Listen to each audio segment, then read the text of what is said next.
Oops, hold on 1 second for... Oh, okay, I had to make sure it smelled fresh in there. Because, you know, someone else is probably going to go in later and I don't want to be embarrassed. My name is Dr. Chevelta. Yes, I said Chevelta, and yes, I was named after Chevel's Chevrolet car. But that's a whole nother topic for a whole different day. Listen, I am a board certified OBGYN, and I've been thinking about some things, and you know what, to be honest, I'm making this video because I am hoping that it will help ladies all around to become more comfortable with going in to see your doctor, whether it's your primary care or your OBGYN, to talk about some things that possibly have been quite embarrassing, and that's why you have not gone in. So listen, you want to know why I'm doing this video? Well, let me tell you this. Before there was a doctor's show, before there was a Dr. Oz, before anyone even realized that Dr. Oz was something more than just the Wizard of Oz, I had an idea to do a show about medicine. But it was so long ago, there was definitely no finances for me to do it, and it was quite hard to get on TV way back in the day. We didn't have YouTube, we didn't have any kind of social media. So I basically told my family about the idea, and frankly, I didn't do anything with it.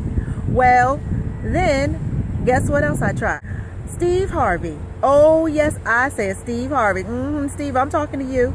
I sent in a video to him, and frankly, when I reached out to him, I just wanted to tell him, listen, I'm a board certified OBGYN, and a good one at that. Not only that, I'm a little funny, you know, I'm creative, and I think we should partner together, you know, collaborate.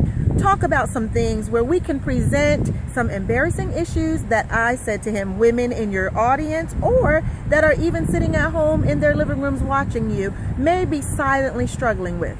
So guess what? Do you think I heard anything back from him? I sure did not. You know how long ago that was? A year ago. That's all I'm gonna say. Now, Steve, I got much love for you, but you know what? You should have reached back out to me. But anyway, so I decided, why wait for somebody else? I will simply do it myself. I got all the tools necessary to do it.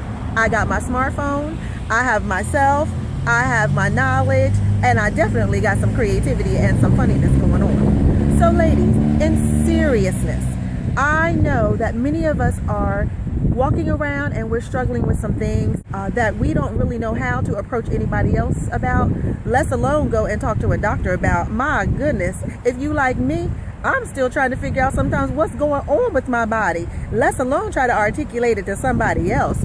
So today we're going to talk about what stinks. Yes, it is a thing that we deal with as ladies that can be quite embarrassing. It is called malodorous vaginal discharge. Malodorous is just a big word that simply means it stinks. So, let me give you this scenario. Ladies, have you ever walked up into a restroom, whether it's public, whether it's your friend's house, you know, you could be out and about, and when you walk out of that stall, you ever tip back in to just sort of get a whiff because you want to make sure you smell fresh before the next person goes in?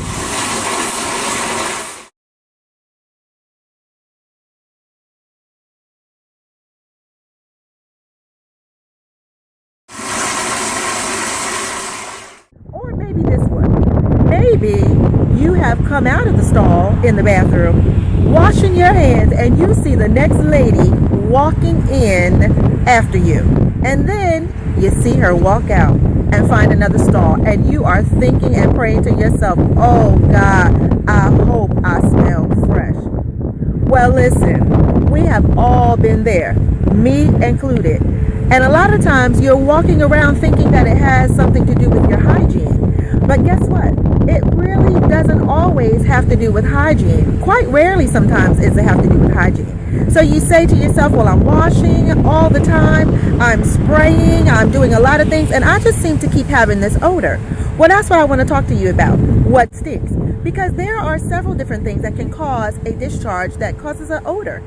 And most commonly, it is an infection that's called bacterial vaginosis. Bacterial vaginosis is not a sexually transmitted disease, but it is sexually associated, which means the more intercourse you have, that it changes the pH balance of the vaginal canal, and it can create an odor. This odor can smell fishy, it can smell foul. Nevertheless, whatever it is, sometimes it affects intimacy, it affects our self-esteem, it makes us feel very uncomfortable, and for some of us, we won't even go out. Less alone, sometimes we won't even have relations with our husbands and our partners because we are very self-conscious about that odor. So I want to encourage you to go in and see your primary care doctor, or better yet, go in and see your OBGYN. He or she will do a culture. Now, you wondering what a culture is? Some of you may know, but for some of you, if it's been a while since you've been to the gynecologist, I'm going to lay it out for you. You're going to get up on the table.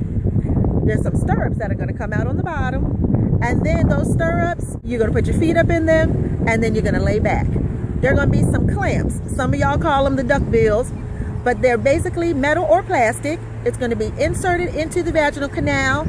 And once it's inserted into the vaginal canal, then it's going to be a swab that looks like a Q-tip. And that swab then is just going to sort of be gently rubbed against the side walls of the vaginal canal. And then it'll be sent off. That's it. Nothing more and nothing less. Unless you maybe have some other symptoms, other things that need to be investigated. So guess what? You need to go in. There are sometimes other things that can cause a malodorous discharge. There's some other kinds of infections. One of them in particular that can be sexually transmitted, but again, most commonly is bacterial vaginosis. Also though, if you have a foreign object that's left inside, you know, like every now and then we accidentally forget that that tampon was left inside, and that can create an odor as well. And sometimes it can be infection, and you may need a culture and possibly an antibiotic at times. There are other things like cervical cancer. If you are not keeping up with your pap smears, ladies, and trust me, it is very important that we do, because that's our screening for cervical cancer.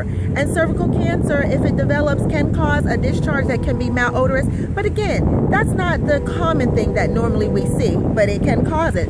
So again, I want you to get in and see your OBGYN. Other things can simply be medications. If you're taking certain medicines, it can change the smell of not only just the vaginal canal, but also your urine, and also sometimes what you eat can also affect it. So you got to watch sometimes what you're eating and then see whether or not you notice if you have a discharge or not. So these are some of the main things, common things. There are some other things, but guess what? I want you to find those things out when you go in to see your OBGYN. This is the first episode of Raw Medicine, where we just talk about some real things that we are often dealing with as people, and especially as ladies. I want you to become more comfortable with going in and seeing your doctor and having that conversation with them, because a lot of times, ladies, you're walking around silently struggling with something that can be treated. And it's all about being healthy, right? Because we got a lot of things that we have to be here for. Our children, our families, just even our personal goals and personal things that we're doing. So please make sure you go in and see your OBGYN. This video is not meant to take the place of your medical care, so I definitely want you to go in and be seen, please. Now, this is just a test. I really just put this video out to just get a feel for your response. I'm not sure if Raw Medicine is the right name or not. I want to hear your response. I want to get your input. If you like this forum, if you want to see more, if you want to hear more, then make sure you hit me up and respond back to this video. And based on your response, then we'll determine if we continue these episodes of Raw Medicine. Thank you again. This is Dr. Chevelta, your Keeping It Real OBGYN. Thank you. God bless.